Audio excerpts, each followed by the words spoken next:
बिस्मिल्लाहिर्रहमानिर्रहीम। अस्सलाम वालेकुम। आज हम जो टॉपिक करेंगे that is immunization and vaccination, chapter number 6 first year bio का इम्यूनाइजेशन एंड वैक्सीनेशन। तो कल हमने जो टॉपिक स्टार्ट किया हुआ था वो that was control of the bacteria. उसमें हमने एक फ़िज़िकल मेथड पढ़ा था, ठीक है। ये फिज़िकल मेथड, एक हमने केमिकल मेथड पढ़ा था और तीसरा मेथड था इम्यूनाइजेशन एंड वैक्सीनेशन। तो आज हमारा जो टॉपिक है वो इम्यूनाइजेशन और वैक्सीनेशन है, जो कि थर्ड मेथड है बैक्टीरिया को कंट्रोल करने का। तो इम्यूनाइजेशन और वैक्सीनेशन, इसमें क्या होता है, इसमें ये मेथड्स ऑफ प्रिवेंशन है इसमें, यानी और ट्रीटमेंट के मेथड्स हैं। प्रिवेंशन और ट्रीटमेंट के मेथड्स आते हैं इसके अंदर। तो प्रिवेंशन और ट्रीटमेंट के मेथड्स को यूज़ करके हम बैक्टीरिया को कंट्रोल कर सकते हैं और बैक्टीरिया से होने वाली माइक्रोबियल डिजीज़ को भी कंट्रोल किया जा सकता है। तो वो कौन कौन से मेथड्स हैं प्रिवेंशन के जिसके ज़रिए बैक्टीरिया को हम डिजीज़ काज करने से रोक सकते हैं? एक है इम्यूनाइजेशन। इम्यूनाइजेशन कहते हैं डेवलपमेंट ऑफ इम्यूनिटी, इम्यूनिटी का डेवलप करना।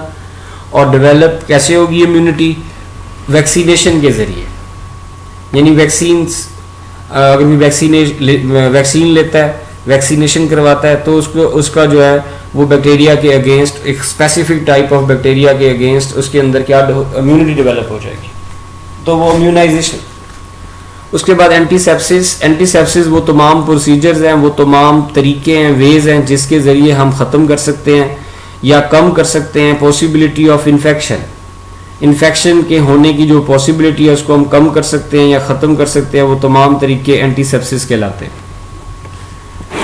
उसके बाद पब्लिक हेल्थ मेयर, यानी पब्लिक की हेल्थ के हवाले से मेयर्स लेना। इसमें वाटर प्यूरिफिकेशन है, पानी साफ़ होना चाहिए। सेवेज डिस्पोजल है, जो गंद है शहर का उसको डिस्पोज करना चाहिए, उसको ख़त्म करना चाहिए, ठिकाने लगाना चाहिए। और जो फूड है वो प्रिजर्व हो, उसको महफूज बनाना चाहिए। तो अगर हम ये तीन चीज़ें हो जाती हैं तो इससे भी बैक्टीरिया को कंट्रोल करने में हेल्प मिलती है। और अगर बैक्टीरियल डिजीज़ हो जाती है या बैक्टीरिया की वजह से कोई डिजीज़ हो जाती है तो उसकी भी ट्रीटमेंट की जाती है। और ट्रीटमेंट के लिए केमोथेरेपी यूज़ की जाती है, केमोथेराप्यूटिक एजेंट। केमो मतलब केमिकल, थेरेपी मतलब ट्रीटमेंट। केमोथेराप्यूटिक एजेंट इस ट्रीटमेंट में यूज़ किए जाते हैं। वो केमोथेराप्यूटिक एजेंट कौन से हैं? एंटीबायोटिक्स, जो बैक्टीरियल डिजीज़ के अगेंस्ट यूज़ होती हैं मेडिसिन, वो एंटीबायोटिक्स कहलाती हैं। और ये केमोथेराप्यूटिकल एजेंट है। तो इम्यूनाइजेशन और वैक्सीनेशन की क्या हिस्ट्री है, कैसे पता चला कि बैक्टीरिया और वायरसेस या दूसरे जो माइक्रो ऑर्गेनिज्म है उनके अगेंस्ट इम्यूनिटी डेवलप की जा सकती है वैक्सीनेशन के थ्रू? तो इसकी हिस्ट्री हम देखते हैं। इसकी हिस्ट्री में पहला साइंटिस्ट है लुईस पास्चर। इसने बहुत सारी डिस्कवरीज की इन्फेक्शियस जो डिजीज़ हैं, यानी माइक्रो ऑर्गेनिज्म की वजह से होने वाली जो डिजीज़ हैं उनकी काज और उनकी रीज़न क्या है, उनकी वजह क्या है और उनको कैसे रोका जा सकता है, प्रिवेंट किया जा सकता है। इसके हवाले से बहुत सारी डिस्कवरीज जो हैं वो लुईस पास्चर ने की हैं। 1880 में उसने एक बैक्टीरिया को अलग किया। ये वो बैक्टीरिया है जो चिकन कॉलरा काज करता है। चिकन कॉलरा एक डिजीज़ है जो चिकन में होती है और कॉलरा यानी हैज़ा हो जाता है चिकन को।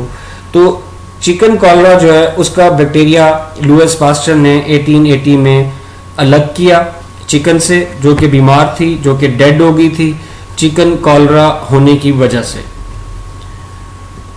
उसके बाद उसने क्या किया, बैक्टीरिया को ग्रो करवाया, प्योर कल्चर उसका बनाया। प्योर कल्चर कहते हैं group of one type of bacteria, एक ही टाइप के बैक्टीरिया का ग्रुप। तो उसको आर्टिफिशियल कंडीशंस दी बैक्टीरिया को पास्चर ने, और उसने उसको ग्रो करवा के उसका ग्रुप जो है ना वो बनाया, उसका प्योर कल्चर बनाया। और फिर ये मालूम करने के लिए कि क्या इस प्योर कल्चर में वाकई बैक्टीरिया है या नहीं है, उसने इस प्योर कल्चर को, जिसमें बैक्टीरिया का मौजूद था ग्रुप की फॉर्म में, इस प्योर कल्चर को उसने एक हेल्दी चिकन के अंदर इंजेक्ट किया। वो जो हेल्दी चिकन थी वो भी डेड हो गई, वो भी मर गई। तो इसका मतलब है कि लुईस पास्चर ने वाकई बैक्टीरिया अलग करके उसको ग्रो करवाया और उसका प्योर कल्चर बनाया। तो इसने ऐसा कैसे किया? रॉबर्ट कूच की जो टेक्निक्स थी, जो हमने पहले लेक्चर में पढ़ी थी, उन टेक्निक्स को यूज़ करके उसने ये सारी चीज़ें, प्योर कल्चर बनाया। फिर प्योर कल्चर को हेल्दी चिकन में डाला और वो हेल्दी चिकन मर गई, डेड हो गई, जो इस बात की कंफर्मेशन है कि इस प्योर कल्चर के अंदर वाकई बैक्टीरिया मौजूद है जो कि चिकन कॉलरा काज करता है। तो फिर पास्टर ने ये एक्सपेरिमेंट कई बार रिपीट किया अपनी लैब के अंदर, और हर बार उसको सेम रिजल्ट मिलता था कि जब भी वो प्योर कल्चर डालता था किसी भी हेल्दी चिकन में, उस हेल्दी चिकन को चिकन कॉलरा हो जाता था और वो डेड हो मर जाती थी। तो इसको उस बात को कंफर्म हो गया पास्टर को कि प्योर कल्चर में वाकई वो बैक्टीरिया मौजूद है जो कि चिकन कॉलरा काज करता है। उसके बाद उसने एक्सपेरिमेंट अरेंज किए पब्लिक को डेमो देने के लिए, पब्लिक को बताने के लिए, क्योंकि उस दौर में किसी को नहीं पता था कि डिजीजेस होती हैं तो क्यों होती हैं। तो इसलिए उसने पब्लिक को बताने के लिए एक्सपेरिमेंट्स अरेंज किया और पब्लिक के सामने उसने उस एक्सपेरिमेंट को दोबारा रिपीट किया जिसको उसने कई बार जिसकी उसने कोशिश की थी अपनी लैब में, और उसमें वो कामयाब रहा था। यानी कि प्योर कल्चर को हेल्दी चिकन में इंजेक्ट करना और हेल्दी चिकन का चिकन कॉलरा हो जाना और चिकन कॉलरा की वजह से डेड हो जाना। तो ये एक्सपेरिमेंट वो पहले भी कई बार रिपीट कर चुका था सक्सेसफुली अपनी लैब में। तो उसने क्या किया, लोगों के सामने उसने इनॉकुलेट किया। इनॉकुलेट मतलब इंजेक्ट किया, एंटर किया प्योर कल्चर को जिसमें चिकन कॉलरा का बैक्टीरिया है, वो उसने इंजेक्ट किया एक हेल्दी चिकन में और वेट किया कि वो हेल्दी चिकन जो है ना उसको चिकन कॉलरा हो और वो डेड हो जाए। मगर अनफॉर्चुनेटली वो जो चिकन है वो बीमार नहीं हुई और ना ही वो डेड हुई। आई रिपीट कि उसने क्या किया, लोगों के सामने एक्सपेरिमेंट किया, वो वही एक्सपेरिमेंट जो वो लैब में कई बार रिपीट कर चुका था और हर बार कामयाब होता था। तो उसने प्योर कल्चर लिया और उसको इंजेक्ट किया हेल्दी चिकन में और वेट किया कि हेल्दी चिकन के अंदर चिकन कॉलरा डेवलप हो और वो डेड हो जाए। मगर ऐसा नहीं हुआ, चिकन ना तो बीमार हुई, ना उसको चिकन कॉलरा हुआ, ना ही वो डेड हुई। तो उसके बाद लुईस पास्चर ने अपने एक्सपेरिमेंट के हर स्टेप को दोबारा रिव्यू किया। तो तब उसको पता चला कि गलती से एक्सीडेंटली उसने क्या यूज कर लिया, एक कल्चर यूज कर लिया, यानी प्योर कल्चर, वो वाला प्योर कल्चर यूज किया है जो कई हफ्ते पुराना है। जो उसने फ्रेश प्योर कल्चर बनाया था एक्सपेरिमेंट, लोगों के सामने एक्सपेरिमेंट करने के लिए जो उसने फ्रेश प्योर कल्चर बनाया था बैक्टीरिया का जो चिकन कॉलरा काज करते हैं, उसकी बजाय उसने गलती से कई हफ्ते पुराने वाला प्योर कल्चर जो है बैक्टीरिया का वो इस चिकन में इंजेक्ट कर दिया था। तो यहां से उसने रिजल्ट्स निकाले और दो रिजल्ट्स निकाले। एक तो उसने ये कहा कि बैक्टीरिया जो है ना वो अपनी वायरुलेंस उसमें खत्म हो जाती है। वायरुलेंस मतलब कि डिजीज काज करने की एबिलिटी उसमें खत्म हो जाती है अगर बैक्टीरिया पड़ा रहे या अगर बैक्टीरिया पुराना हो जाए।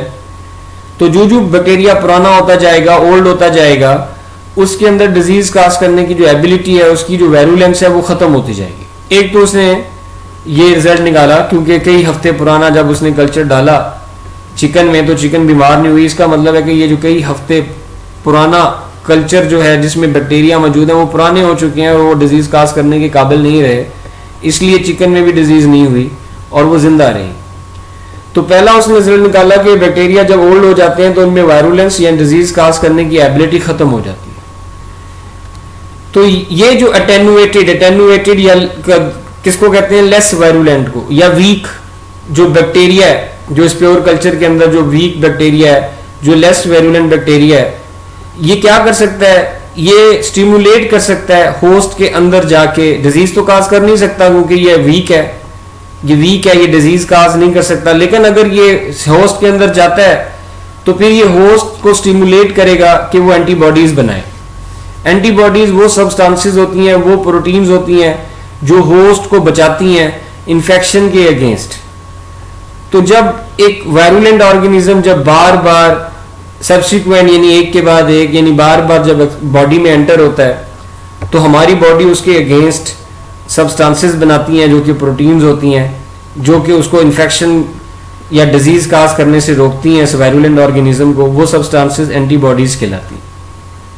मैं दोबारा बोल रहा हूं कि एक वायरुलेंट ऑर्गेनिज्म है, एक डिजीज काज करने वाला ऑर्गेनिज्म है, अगर एक से ज्यादा बार एंटर होता है बॉडी में तो उसके अगेंस्ट एंटीबॉडीज बनाती है हमारी जो बॉडी है, और वो एंटीबॉडीज फिर उस ऑर्गेनिज्म को डिजीज काज करने से रोकती है, होस्ट को प्रोटेक्ट करती है उस वायरुलेंट ऑर्गेनिज्म से, उस वायरुलेंट ऑर्गेनिज्म की काज की हुई डिजीज से उसको काज करने का मौका नहीं देती, उस वायरुलेंट ऑर्गेनिज्म को डिजीज काज करने का मौका नहीं देती। तो ऐसी एंटीबॉडीज होती हैं। तो एक तो उसने ये कहा कि बैक्टीरिया अगर पुराना हो जाए तो अपनी वैरुलेंस, उसकी डिजीज काज करने की एबिलिटी खत्म हो जाती है। और दूसरा उसने ये कहा कि अगर ये जो वीक जो बैक्टीरिया हैं, जो पुराने हो गए हैं, जो अटेनुएटेड हो गए हैं, जो वीक हो गए हैं, जो लेस वैरुलेंट हो गए हैं, अगर ये फिर भी अगर उसको होस्ट में अगर ये चले जाएं तो ये डिजीज तो काज नहीं करेंगे, मगर होस्ट को ये स्टिमुलेट करेंगे। इस केस में होस्ट को न चिकन, तो ये होस्ट को स्टिमुलेट करेंगे कि वो एंटीबॉडीज बनाएं, और एंटीबॉडीज वो सब्सटेंसेस हैं, वो प्रोटीन्स हैं जो होस्ट को बैक्टीरिया से बचाती हैं, माइक्रो ऑर्गेनिज्म से बचाती हैं और उनको डिजीज काज करने से रोकती हैं। तो ये उसने दो रिजल्ट्स जो है ना वो निकाले थे। पास्टर ने फिर क्या किया, पास्टर ने फिर इनोकुलेट किया एक और, उसने वीक कल्चर बनाया। अटेनुएटेड मतलब वीक, कल्चर मतलब ग्रुप ऑफ बैक्टीरिया। इस ग्रुप में जितने भी बैक्टीरिया हैं वो सब पुराने हैं, सब ओल्ड हैं, सब वीक एंड डिजीज काज नहीं कर सकते, ऐसा उसने एक कल्चर बनाया। और इस कल्चर को उसने एंटर किया। ये कल्चर में जो बैक्टीरिया थे वो कौन से बैक्टीरिया थे, जो क्या काज करते हैं, एंथ्रैक्स। तो एंथ्रैक्स काज करने वाले जो बैक्टीरिया जो पुराने हो गए हैं, जो ओल्ड हो गए हैं, जो वीक हो गए हैं, उनका उसने कल्चर बनाया और उसको इनोकुलेट किया होस्ट के अंदर, एनिमल के अंदर। तो इस वीक बैक्टीरिया ने जब उस एनिमल, उस होस्ट की जो बॉडी है उसको स्टिमुलेट किया, एंटीबॉडीज बनवाई, और जब उसके अंदर एंटीबॉडीज बन गई तो फिर उसको एंथ्रैक्स जो है ना वो नहीं हुआ उस होस्ट को। तो ये जो कंसेप्ट है इसने दोबारा जो है ना इस तरह काम किया। तो लुईस पास्टर ने ये जो अटेनुएटेड यानी वीक बैक्टीरिया का जो कल्चर है इसको क्या नाम दिया, वैक्सीन का नाम दिया।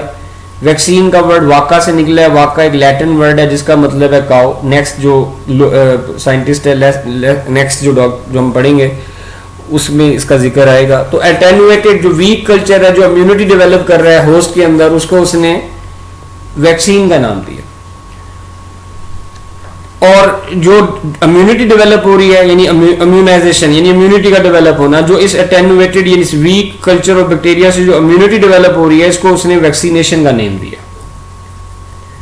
तो अटेनुएटेड कल्चर ऑफ बैक्टीरिया यानी वीक जो बैक्टीरिया है उनका जो कल्चर है, उनका ग्रुप, उसको वैक्सीन का। और इस वैक्सीन इनकी वजह से, इस अटेनुएटेड कल्चर की वजह से जो इम्यूनिटी डेवलप हो रही है होस्ट में, उसको उसने वैक्सीनेशन का नाम दिया। तो इस तरह लुईस पास्टर ने वैक्सीन बनाई। चिकन कॉलरा के अगेंस्ट वैक्सीन बनाई, एंथ्रैक्स की जो डिजीज है इसके अगेंस्ट वैक्सीन बनाई, रेबीज जिसका दूसरा नाम है हाइड्रोफोबिया, पानी से डर लगना, जो कि इस डिजीज की मेन सिम्टम है, इसके अगेंस्ट उसने वैक्सीन बनाई।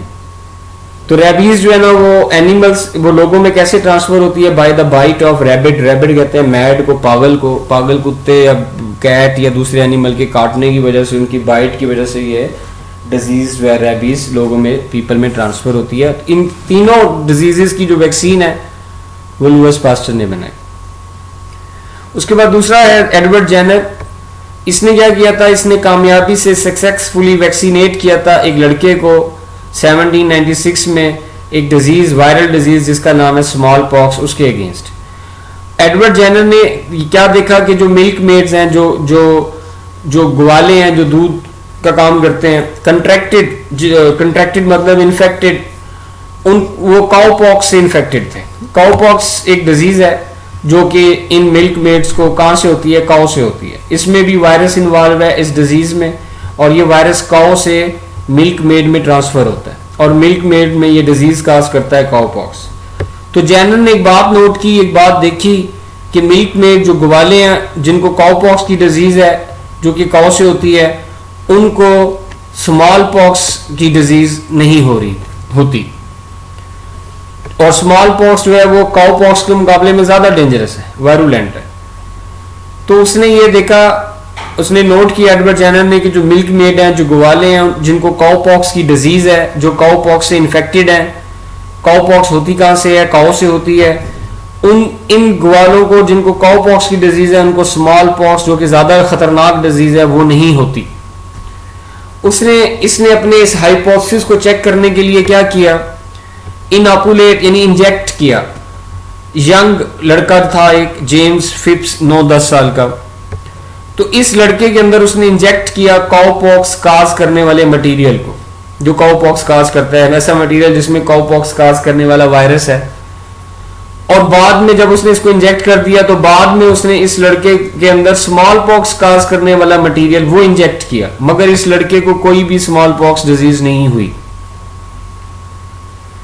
ठीक है, इसने क्या किया, जेनर ने अपने इस हाइपोथेसिस को चेक करने के लिए कि वो मिल्क मेड जिनको काउ पॉक्स है उनको स्मॉल पॉक्स नहीं होती, उसने क्या किया, एक यंग लड़के को, यंग जेम्स फिप्स के अंदर काउ पॉक्स काज करने वाला मटेरियल डाला, फिर उसकी बॉडी में स्मॉल पॉक्स काज करने वाला मटेरियल डाला, मगर उसको स्मॉल पॉक्स नहीं हुआ, यानी इसका जो हाइपोथेसिस था वो बिल्कुल ठीक था। तो that is all about 3 methods, ये 3 मेथड है और ये एडवर्ड जेनर है। लास्ट में नया टॉपिक हम शुरू करेंगे and that is very important long question, important long भी है, शॉर्ट भी है, छोटा सा है लेकिन लॉन्ग भी है, शॉर्ट भी है। Use and miss use of antibiotics. Antibiotics Greek word है, एंटी का मतलब है अगेंस्ट, बायोस का मतलब है लाइफ। तो एंटीबायोटिक्स केमोथेराप्यूटिक केमिकल सब्सटेंसेस हैं, यानी ये एक ऐसे केमिकल हैं जो ट्रीटमेंट में यूज होते हैं। और किसकी ट्रीटमेंट में यूज होते हैं, इन्फेक्शियस डिजीजेस, यानी ऐसी डिजीजेस जो माइक्रो ऑर्गेनिजम्स की वजह से होती हैं। तो कौन सी माइक्रो ऑर्गेनिज्म की वजह से हो रही हैं ये जो डिजीजेस जिसको ये ट्रीट कर रहा है वो है बैक्टीरिया। तो बैक्टीरियल डिजीजेस की ट्रीटमेंट के लिए जो हम केमिकल सब्सटेंसेस यूज करते हैं वो एंटीबायोटिक्स कहलाते हैं। कहां से मिलती हैं एंटीबायोटिक्स, तो इसके 2 सोर्स हैं, एक नेचुरल है और एक सिंथेटिक है। नेचुरली ये नेचुरली इनको कौन बनाता है एंटीबायोटिक्स को और कौन सिक्रीट करता है, तो कुछ खास बैक्टीरिया है वो एंटीबायोटिक्स बनाते हैं और सिक्रीट करते हैं इनटू द मीडियम, और फिर हम उस मीडियम से अलग कर लेते हैं एंटीबायोटिक। एक्टिनोमाइसीट ये एक ब्रांच बैक्टीरिया है, एक फिलामेंट धागे की तरह का, और ब्रांचेस हैं इसकी, इससे भी एंटीबायोटिक बनती है, ये भी एंटीबायोटिक सिक्रीट करता है। और फंजाई, जो पहली एंटीबायोटिक जो डिस्कवर हुई थी वो फंजाई ने सिक्रीट की थी, फंजाई से बनी थी, जिसको पेनिसिलिन कहते हैं एंटीबायोटिक को, तो वो फंजाई से बनी थी। और एक सिंथेटिक है, सिंथेटिक आर्टिफिशियल को कहते हैं, ये ऐसी एंटीबायोटिक्स है जो हम लैब्स में बनाते हैं मॉडिफिकेशन करके। जो नेचुरल एंटीबॉडीज हैं, जो नेचुरल जो एंटीबायोटिक्स हैं जो बनती हैं, जो नेचुरल एंटीबायोटिक्स, उसके अंदर हम क्या करते हैं, उसके अंदर हम चेंजेस लेके आते हैं लैब में, और उन चेंजेस की वजह से भी जो एंटीबायोटिक्स जो न्यू बनती हैं उन चेंजेस की वजह से वो सिंथेटिक कहलाती हैं। जो नेचुरली एंटीबायोटिक्स मिल रही है वो नेचुरल है, और जब हम इन नेचुरल एंटीबायोटिक्स के अंदर मॉडिफिकेशन लाते हैं, चेंजेस लाते हैं, तो फिर जो न्यू एंटीबायोटिक्स बनती हैं वो सिंथेटिक होती हैं। तो इसलिए जो भी सिंथेटिक एंटीबायोटिक है उसका सोर्स, उसका ओरिजिन, उसका स्टार्टिंग पॉइंट वो लिविंग ही है, लिविंग सेल ही है। एंटीबायोटिक्स को कैसे यूज करना चाहिए, तो अगर कोई एंटीबायोटिक लेना चाहता है या कोई एंटीबायोटिक को ड्रग ऑफ चॉइस मतलब कोई लेना चाह रहा है एंटीबायोटिक्स, तो उसको पता होना चाहिए कि उस एंटीबायोटिक का मोड ऑफ एक्शन क्या है, काम कैसे करती है बैक्टीरिया के अगेंस्ट, और उसके क्या साइड इफेक्ट्स हो सकते हैं, क्या बैड या साइड इफेक्ट्स हो सकते हैं ह्यूमन पे, ये दोनों चीज़ें मालूम होनी चाहिए। जो भी एंटीबायोटिक लेना चाह रहा है, खाना चाह रहा है या प्रेस्क्राइब करना चाह रहा है, अगर कोई डॉक्टर पेशेंट को लिख के देना चाह रहा है तो उसको इसका एक्शन पता होना चाहिए एंटीबायोटिक्स का और उसके साइड इफेक्ट। एंटीबायोटिक्स यूज करनी चाहिए जैसे फिजिशियन ने बताई होती है, जैसे डॉक्टर बताता है वैसे ही यूज करनी चाहिए।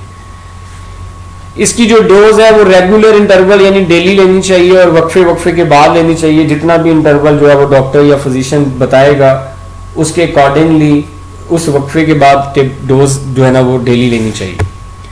ट्रीटमेंट को कंप्लीट करना चाहिए जितने डेज के लिए, जितने ड्यूरेशन के लिए डॉक्टर ने एडवाइस किया एंटीबायोटिक्स को लेना, उतने ही दिनों के लिए जो है ना वो लेना चाहिए ताकि ट्रीटमेंट क्या हो, कंप्लीट हो।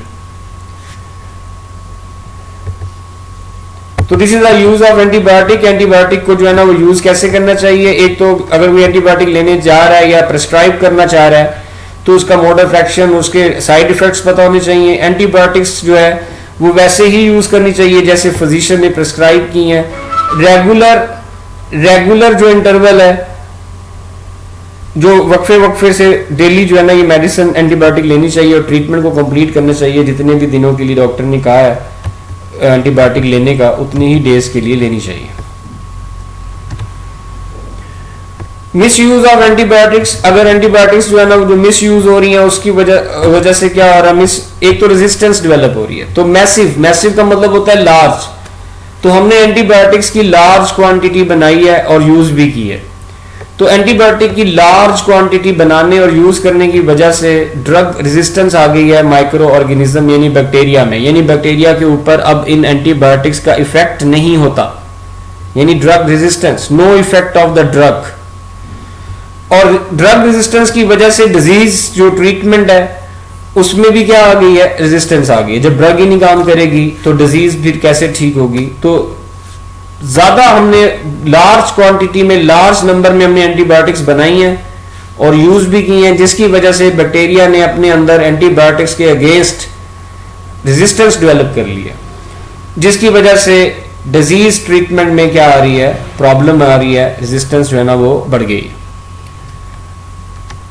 साइड इफेक्ट, एंटीबायोटिक्स को अगर गलत यूज करेंगे, गलत यूज करने मतलब बहुत सारी चीजें आ जाती हैं मिस यूज में। डोज जो है अगर ज्यादा ले, जो रिकमेंड की गई है उससे ज्यादा डोज ले ली है, जितने एक दिन में जितने नंबर लेने थे टेबलेट्स के या एंटीबायोटिक्स के उससे ज्यादा ले लिए हैं, ठीक है। टाइमिंग, सही टाइम पे एंटीबायोटिक्स नहीं ली जा रही, तो ये मिस यूज्ड है एंटीबायोटिक्स के। तो मिस यूज एंटीबायोटिक्स जो है वो क्या कर सकती हैं, ह्यूमन के मेटाबॉलिज्म को इफेक्ट कर सकती हैं। इंटरेक्ट का मतलब इफेक्ट कर सकती हैं, और अगर ये इफेक्ट सीवियर हो जाए, अगर ज्यादा ही हो जाए, ज्यादा इफेक्ट करें एंटीबायोटिक्स ह्यूमन के मेटाबॉलिज्म के ऊपर, तो इस तरह के सीवियर केसेस में ह्यूमन की डेथ भी हो सकती है। तो कुछ एंटीबायोटिक्स हैं और उसके साइड इफेक्ट हैं, वेरी वेरी इंपॉर्टेंट, एमसीक्यू के लिए बहुत ही इंपॉर्टेंट है ये। एक एंटीबायोटिक है पेनिसिलिन, इसका साइड इफेक्ट ये है कि ये एलर्जिक रिएक्शन काज करता है। अगर कोई पेशेंट पहली बार पेनिसिलिन ले रहा है और उसको उससे पहले उसने नहीं ली, तो उसको पहले चेक करना चाहिए कि पेनिसिलिन से उसको एलर्जी है या नहीं है। और अगर वो चेक किए बगैर ले लेता है और उसको एलर्जी है अगर पेनिसिलिन से, तो उसको पूरी उसकी बॉडी पे रेड कलर के दाने बन जाएंगे, उसकी बॉडी स्वेल होना शुरू हो जाएगी, यानी एलर्जिक रिएक्शन हो जाएगा। तो कुछ एंटीबायोटिक्स ऐसी हैं जिनको लेने पे एलर्जी हो जाती है, जैसे कि पेनिसिलिन।